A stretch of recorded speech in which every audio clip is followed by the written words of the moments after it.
Capítulo 5. El conocimiento especializado. Experiencias personales u observaciones. El cuarto paso hacia la riqueza. Hay dos tipos de conocimiento. Uno es el conocimiento general, el otro, el especializado. El conocimiento general, con independencia de lo vasto y variado que puede ser, no resulta muy útil para la acumulación de dinero. Las facultades de las grandes universidades poseen, en conjunto, casi todas las formas del conocimiento general al alcance de la civilización. La mayoría de los profesores no poseen mucho dinero. Se especializan en enseñar el conocimiento, pero no se especializan en la organización de ese conocimiento ni en su empleo. El conocimiento no atraerá el dinero a menos que esté organizado e inteligentemente dirigido mediante planes prácticos de acción para el objetivo preciso de la acumulación de dinero. La falta de entendimiento de este hecho ha sido una fuente de confusión para millones de personas que creen equivocadamente que el conocimiento es poder. Ni hablar. El conocimiento es solo poder en potencia. Solo se convierte en poder si está organizado en planes definidos de acción y dirigido hacia una meta definida. El eslabón perdido de todos los sistemas educativos se puede encontrar en el fracaso de las instituciones educacionales en enseñar a sus estudiantes cómo organizar y usar ese conocimiento una vez que lo adquirieron. Muchas personas cometen el error de suponer que, porque Henry Ford tenía pocos estudios, no era un hombre educado. Los que cometen esta falta no comprenden el significado real de la palabra educado. Esa palabra deriva de la palabra latina educo, que significa sacar, extraer, adquirir de adentro. Un hombre educado no es, necesariamente, quien tiene abundancia de conocimientos generales o especializados. Un hombre educado es el que ha cultivado las facultades de su mente de manera que puede adquirir cualquier objetivo que se proponga, o su equivalente, sin violar los derechos de los otros. El ignorante que amasó una fortuna. Durante la Primera Guerra Mundial, un periódico de Chicago publicó ciertos editoriales en los que, entre otras cosas, a Henry Ford se le calificaba de ignorante pacifista. El señor Ford objetó esas afirmaciones y entabló la demanda por difamación contra el periódico. Cuando el juicio tuvo lugar, los abogados del medio de comunicación exigieron una justificación y llamaron al propio señor Ford al banquillo de los testigos, con el propósito de demostrarle al jurado que efectivamente era un ignorante.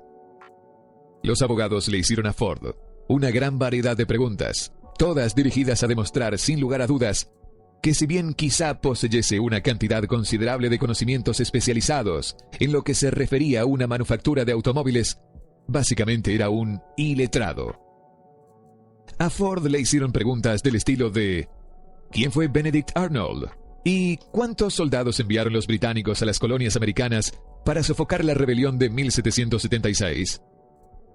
En respuesta a esta última pregunta, el señor Ford contestó: ignoro la cantidad exacta de soldados que los británicos enviaron, pero he oído decir que fue una cifra considerablemente mayor que la de los que regresaron.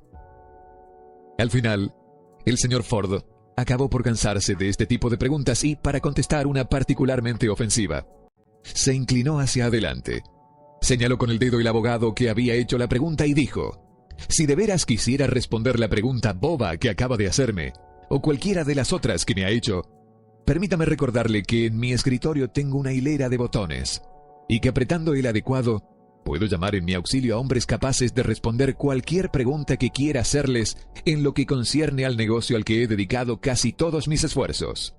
Ahora, dígame, ¿para qué necesito llenar mi cabeza con conocimientos generales, con el fin de contestar preguntas, cuando dispongo de hombres a mi alrededor que pueden proporcionarme cualquier información que les pida? Innegablemente, esa fue una respuesta con mucha lógica, y dejó confundido al abogado. Todas las personas que había en la sala se dieron cuenta de que no era la contestación de un ignorante, sino de un hombre educado. Cualquier hombre es educado si sabe dónde obtener el conocimiento cuando lo precisa, y cómo organizar ese conocimiento en planes definidos de acción. mediante la asistencia de sus equipos de trabajo. Henry Ford tenía a su alcance todo el conocimiento que necesitó para convertirse en uno de los hombres más ricos de Estados Unidos. No era esencial que tuviese esos conocimientos en la mente. Seguramente ninguna persona que tiene suficiente inclinación e inteligencia para leer un libro de este tipo puede posiblemente perderse el significado de esta ilustración. Usted puede obtener todo el conocimiento que necesite. Antes de que pueda estar seguro de su capacidad para transmutar el deseo en su equivalente monetario, usted requerirá conocimientos especializados del servicio, mercancía o profesión que se propone ofrecer a cambio de su fortuna. Quizá necesite muchos más conocimientos especializados de los que tiene capacidad o inclinación para adquirir y, en ese caso, podrá superar su debilidad a través de la asistencia de su equipo de trabajo. Andrew Carnegie afirmó que él, personalmente, no sabía nada sobre el final técnico del negocio de acero. Más aún, a él particularmente no le interesaba saber sobre esto. El conocimiento especializado que él requería para fabricar y vender el acero lo encontró disponible a través de las unidades individuales de su grupo Mastermind. La acumulación de grandes patrimonios requiere poder, y este se adquiere mediante el conocimiento especializado, inteligentemente dirigido y organizado. Pero esos conocimientos no tienen por qué estar en posesión de quien acumula la fortuna. El párrafo precedente debe dar ánimos y esperanza al que, con la ambición de acumular una fortuna, que no ha adquirido la educación necesaria para emplear ese conocimiento especializado como probablemente precise. Los hombres a veces pasan por esta vida sufriendo complejos de inferioridad porque no son educados. El hombre que pueda organizar y dirigir un equipo de trabajo, un grupo de hombres que posee conocimientos útiles para el acopio de dinero, es tan educado como cualquiera de los que componen el grupo. Thomas A. Edison tuvo solo 3 meses de escolarización durante toda su vida. No le faltó educación, ni murió pobre. Henry Ford no llegó al 6º curso de la escuela primaria, pero se las arregló muy bien en el plano económico. El conocimiento especializado es uno de los servicios más abundantes y baratos a nuestro alcance. Si usted no está muy convencido de ello, consulte el tablón de anuncios de cualquier universidad. Conviene saber cómo obtener conocimientos. Antes que nada, decida el tipo de conocimientos especializados que necesita y el porqué de esa necesidad. En gran medida, el propósito primordial de su vida, el objetivo por el cual se está esforzando, lo ayudará a determinar qué información requiere. Con esta pregunta planteada, su próximo paso precisa que tenga datos exactos sobre fuentes de información fiables. Las más importantes son: A. Las propias experiencias y educación. B. Experiencia y educación disponibles a través de la cooperación de otras personas, equipos de trabajo. C. Escuelas técnicas y universidades. D. Bibliotecas públicas, libros y publicaciones periódicas, donde pueden encontrarse todos los conocimientos organizados. E. Cursos especiales de aprendizaje, en escuelas nocturnas y academias por correspondencia.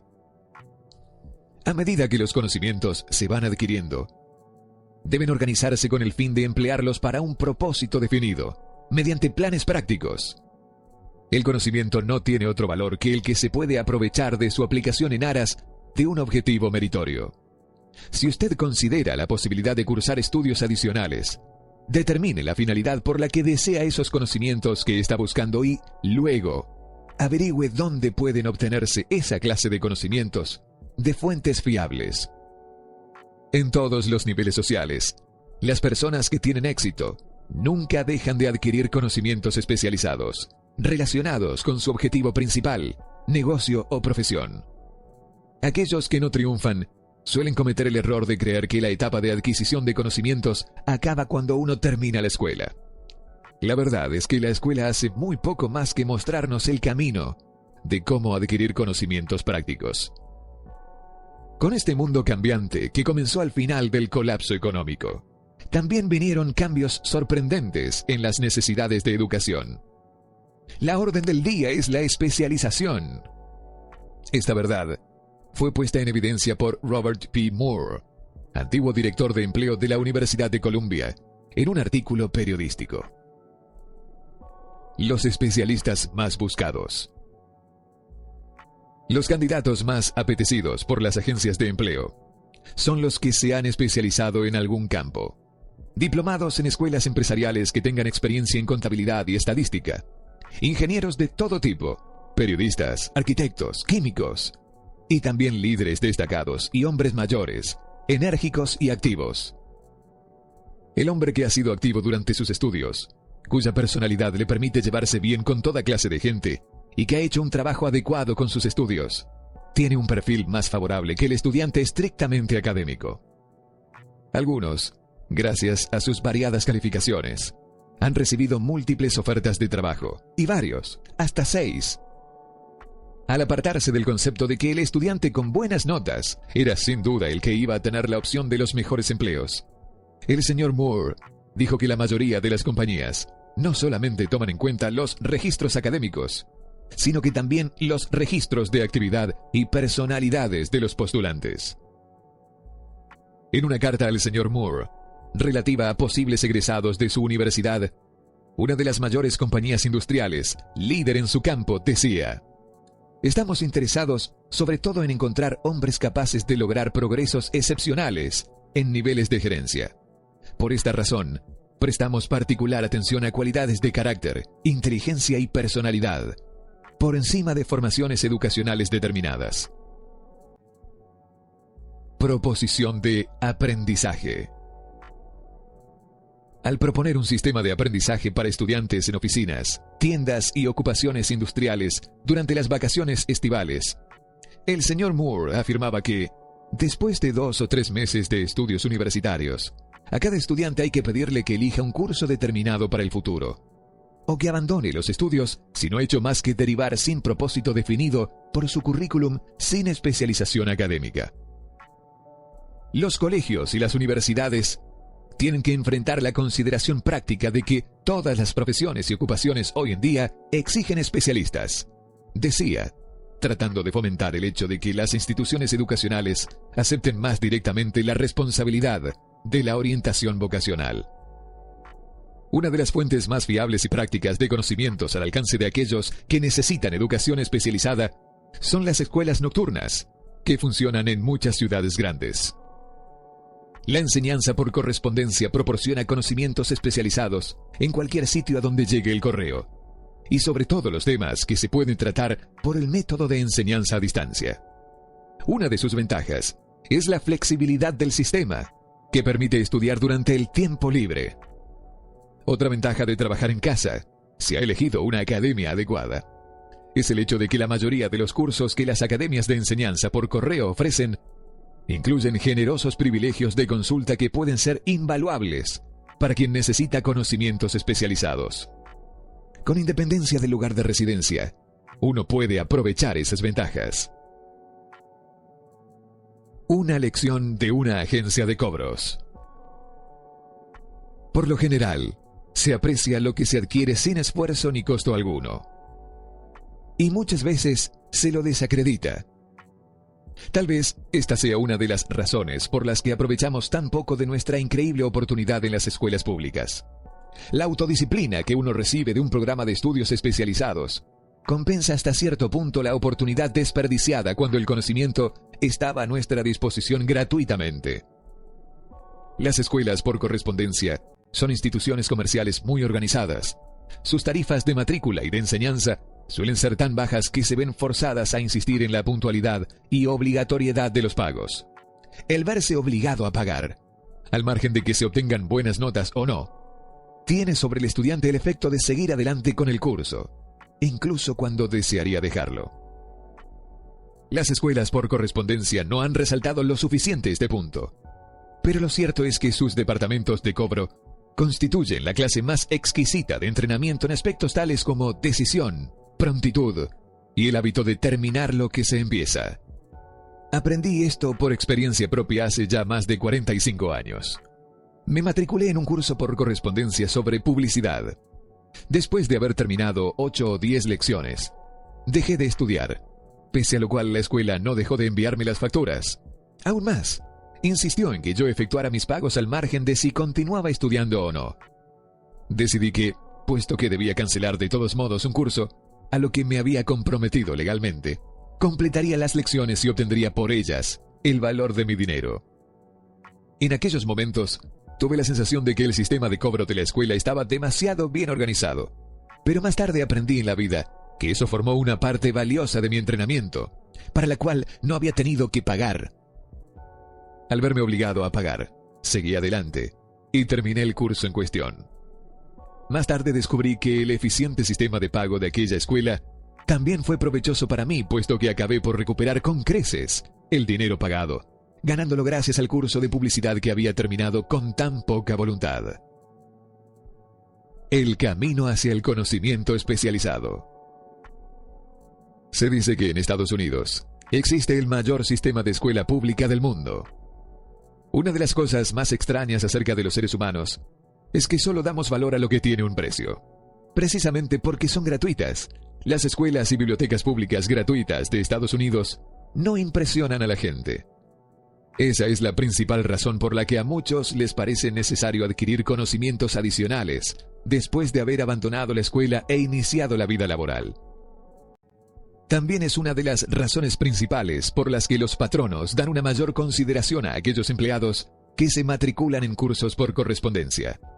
Saben por experiencia propia que cualquiera que tenga la ambición de emplear una parte de su tiempo libre para estudiar en casa posee esas características que son necesarias para el liderazgo.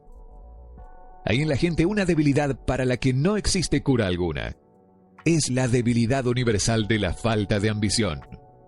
Las personas, en especial las asalariadas, que programan su tiempo libre para dedicarse a estudiar en casa, raras veces permanecen durante mucho tiempo en los puestos bajos.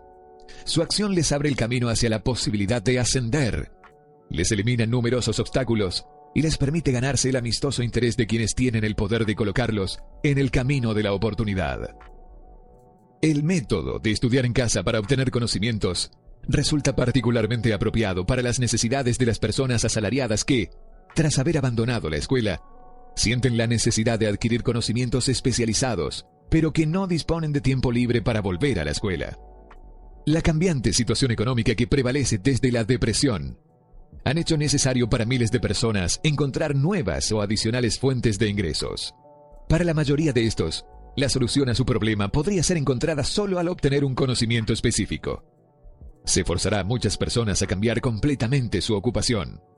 Cuando un comerciante encuentra que cierta línea de mercadería no se está vendiendo, usualmente la reemplazará por otra que sí esté en demanda. La persona que tenga un negocio relacionado con la venta de servicios personales también debe ser un comerciante eficiente. Si sus servicios no traen retornos suficientes en una ocupación, deberá cambiar a otra donde tenga mayores oportunidades. Stuart Austin Beer se preparó como ingeniero de la construcción y siguió esta línea de trabajo hasta que la depresión limitó su mercado al punto que ya no podía ganar lo mínimo necesario. Entonces, hizo un inventario de sí mismo y decidió cambiar de profesión y pasarse al derecho. Volvió a la escuela y siguió cursos especiales con los que se preparó como abogado mercantil. Completó su preparación y pasó los exámenes finales para obtener el título. A partir de ahí, no tardó en labrarse una carrera muy lucrativa con la práctica de la abogacía. Solo para dejar las cosas bien claras y para anticiparme a las justificaciones de quienes dirían: yo no podría ir a la escuela porque tengo que mantener a una familia. O bien, soy demasiado viejo para esas cosas. Añadiré que el señor Beard tenía más de 40 años y estaba casado cuando regresó a estudiar a la escuela. Al seleccionar cursos altamente especializados en las universidades que estaban mejor preparadas para enseñar los temas elegidos, el señor Beard completó en 2 años el trabajo para el que la mayoría de los estudiantes de leyes necesitan emplear 4. Vale la pena saber cómo adquirir el conocimiento. La persona que deja de estudiar solamente porque terminó el colegio está condenada para siempre a la mediocridad, sin importar cuál sea su vocación. El camino al éxito es el camino de la búsqueda constante de conocimiento. Una idea sencilla que dio resultado. Consideremos un caso puntual. Un vendedor de una charcutería se encontró de pronto sin empleo. Como tenía un poco de experiencia en teneduría de libros, se matriculó en un curso de contabilidad especial. Se familiarizó con las últimas novedades en teneduría y equipos de oficina, y se puso a trabajar como independiente. Empezó con el charcutero para el que había estado trabajando, e hizo contratos con más de 100 pequeños comerciantes para llevarles la contabilidad, cobrándoles una tarifa mensual muy pequeña.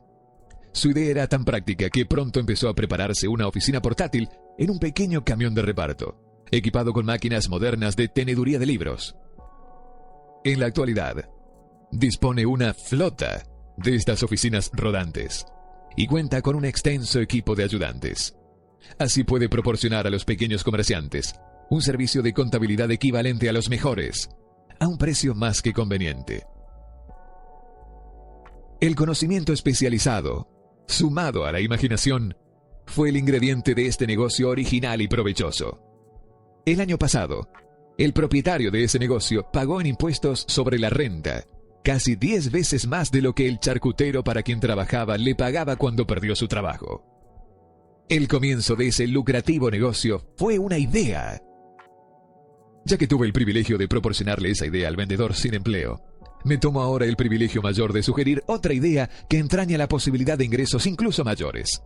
Esta me la sugirió el vendedor que dejó las ventas para meterse en el negocio de la teneduría de libros como ocupación principal. Cuando le sugerí ese plan como solución a su problema de desempleo, exclamó enseguida: «Me gusta la idea, pero no sabría cómo transformarla en dinero efectivo». En otras palabras, se estaba quejando de que no sabía cómo comercializar sus conocimientos de contabilidad después de haberlos adquirido. Así, eso generaba otro obstáculo que resolver. Con la ayuda de una joven mecanógrafa que podía escribir toda la idea, preparó un librito muy atractivo donde se describían las ventajas del nuevo sistema de teneduría de libros. Las páginas estaban cuidadosamente mecanografiadas y pegadas en un álbum que se usaba como una especie de vendedor mudo, donde la historia de este nuevo negocio se relataba con tanta eficacia que prontamente su propietario empezó a tener más clientes de los que podía atender. Un plan eficaz para dar con el trabajo ideal. Hay miles de personas en todo el país que requieren los servicios de un especialista en ventas capaz de prepararles un currículum atractivo para ofrecer sus servicios personales. El ingreso anual agregado de dicho servicio podría fácilmente exceder aquel recibido por la mayor agencia de empleos, y los beneficios del servicio podrían ser bastante mayores para el comprador que cualquiera que sea adquirido de una agencia de empleos. La idea que se describe aquí nació de la necesidad de subsanar una emergencia que había que superar, pero no le ha sido útil solo a esa persona. La mujer que creó la idea tenía una imaginación brillante. En su recién nacida idea vio una nueva profesión que serviría a miles de personas que buscan asesoramiento práctico para vender sus servicios personales. Empujada a la acción por el éxito instantáneo de su primer plan para vender servicios personales, esta enérgica mujer se abocó a la solución de un problema similar para un hijo suyo que acababa de salir de la universidad, pero que había sido incapaz de encontrar una manera de ofrecer sus servicios. El plan que ella ideó para que el joven se empleara ha sido el mejor plan para vender servicios personales que yo haya visto.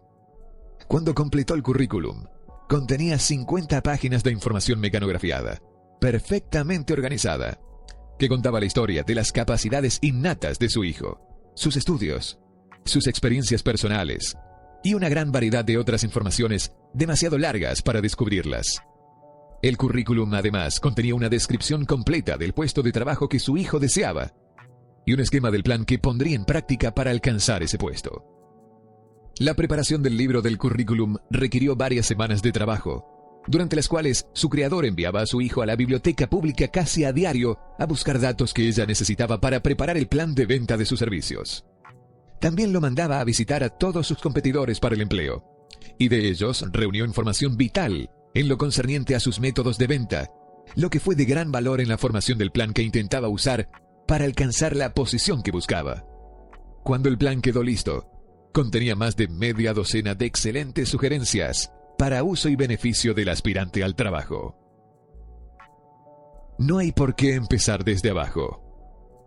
Uno podría sentirse tentado de preguntar: ¿por qué todas estas complicaciones para asegurarse un trabajo? La respuesta va derecho al punto. Además es dramática, porque trata de un tema que supone la proporción de una tragedia, con millones de hombres y mujeres, cuya única fuente de ingresos son los servicios personales. La respuesta es: hacer bien una cosa nunca es una complicación. El plan que esa mujer preparó para beneficio de su hijo ayudó a este a conseguir el trabajo para el que se había presentado en la primera entrevista, con el salario que él mismo había definido. Además, y esto también es importante, ese puesto implicaba que el joven no empezara desde abajo. Comenzó como ejecutivo junior, con un salario de ejecutivo. Pero, ¿por qué todos estos problemas? Por una razón. La presentación planificada con que solicitó ese trabajo le ahorró no menos de 10 años del tiempo que le hubieran hecho falta para llegar a la misma posición desde la que ahora empezaba si hubiese comenzado desde abajo. La idea de empezar desde abajo y forjarse el propio camino puede parecer buena, pero la principal objeción que se le puede hacer es que son demasiados los que empiezan desde abajo y nunca se las arreglan para asomar la cabeza lo bastante alto como para que la ocasión los vea, de modo que se quedan ahí. También hay que recordar que la perspectiva que se observa desde abajo no es ni muy brillante ni muy estimulante. Tiene tendencia a matar la ambición. Es lo que llamamos el recorrido de la noria, lo que significa que aceptamos nuestro destino porque nos formamos el hábito de la rutina. Un hábito que llega a ser tan poderoso que acabamos por no intentar ya sustraernos a él.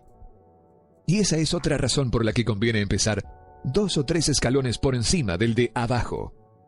Al hacerlo de este modo, uno se forma el hábito de estar atento al entorno, de observar cómo progresan los otros, de buscar la oportunidad y de no dejarla huir. Haga que el trabajo insatisfactorio funcione a su favor. Dan Halpin es un ejemplo fabuloso de lo que voy a exponer.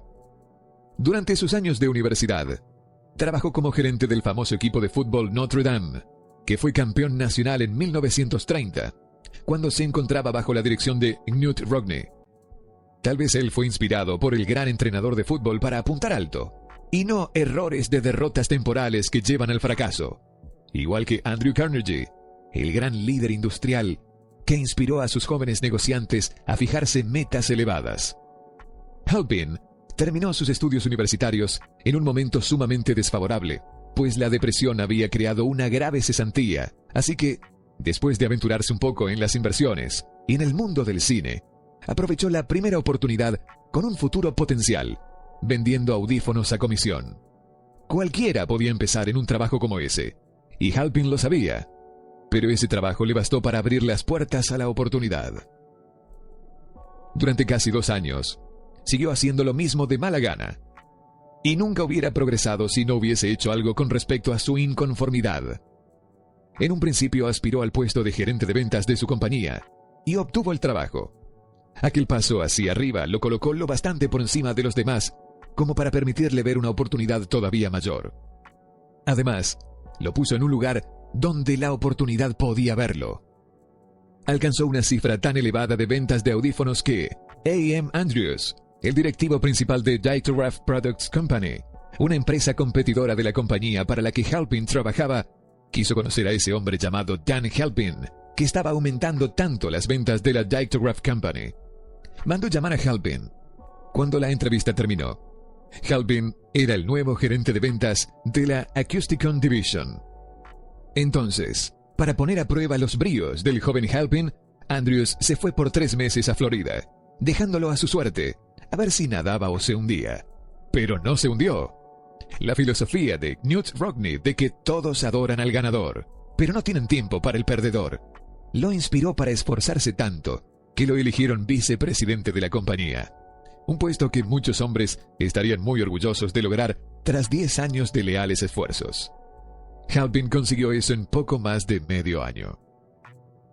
Es difícil decir si el señor Andrews o el señor Halpin son más merecedores de halagos, debido a que ambos evidencian tener una abundancia de esa muy rara cualidad conocida como imaginación. El señor Andrews merece el crédito por ver en el joven Halpin una persona dinámica del mayor orden. Halpin merece el crédito por negarse a comprometerse con la vida al aceptar y permanecer en un trabajo que no le agradaba. Uno de los puntos importantes que intento destacar con esta manera de ver las cosas es que escalamos hasta las posiciones más elevadas o nos quedamos abajo por condiciones que podemos manejar si lo deseamos. Sus socios pueden ser inapreciables.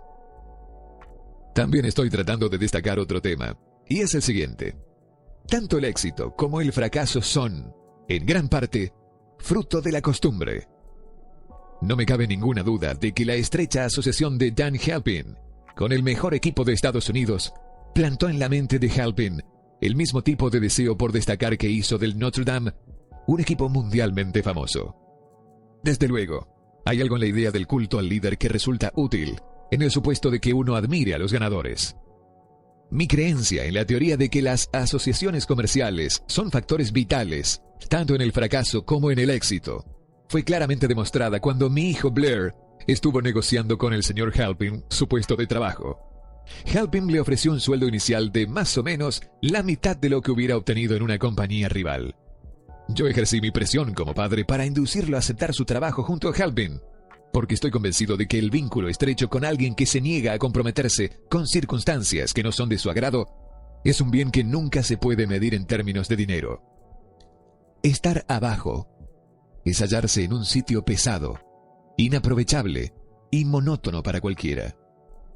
Por eso me he tomado tiempo para detallar la forma en que los comienzos desde abajo se pueden esquivar con una adecuada organización.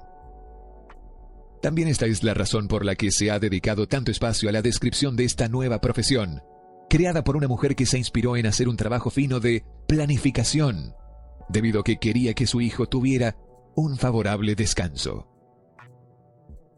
Haga que sus ideas rindan bien a través del conocimiento especializado. Con las variables introducidas por el colapso económico mundial, también aparecieron nuevas y mejores formas de vender los servicios personales.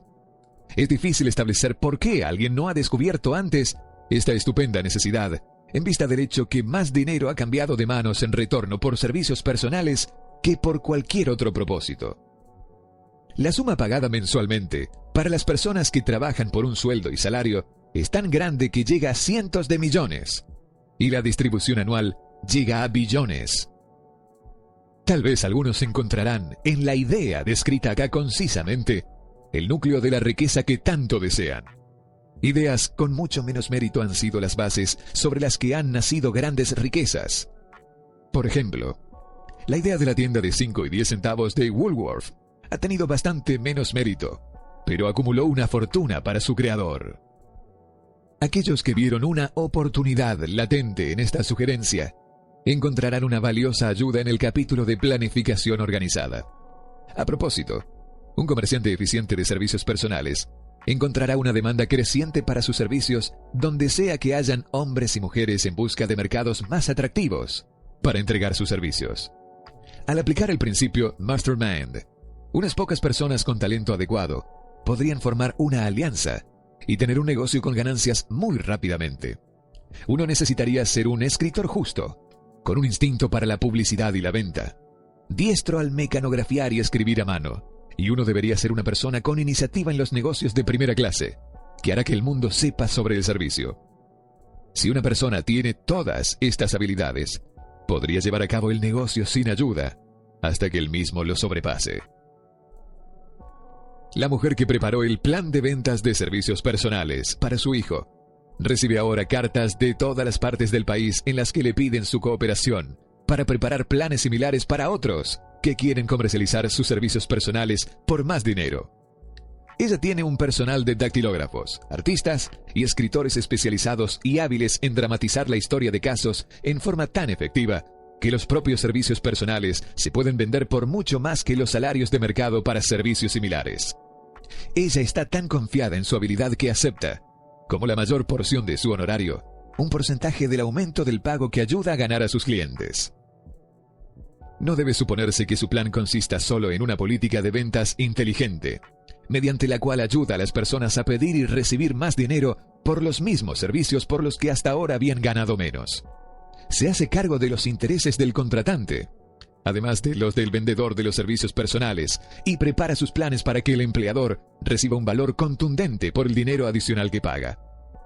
El método por medio del cual alcanza este sorprendente resultado es un secreto profesional que ella no divulga a nadie, excepto a sus propios clientes.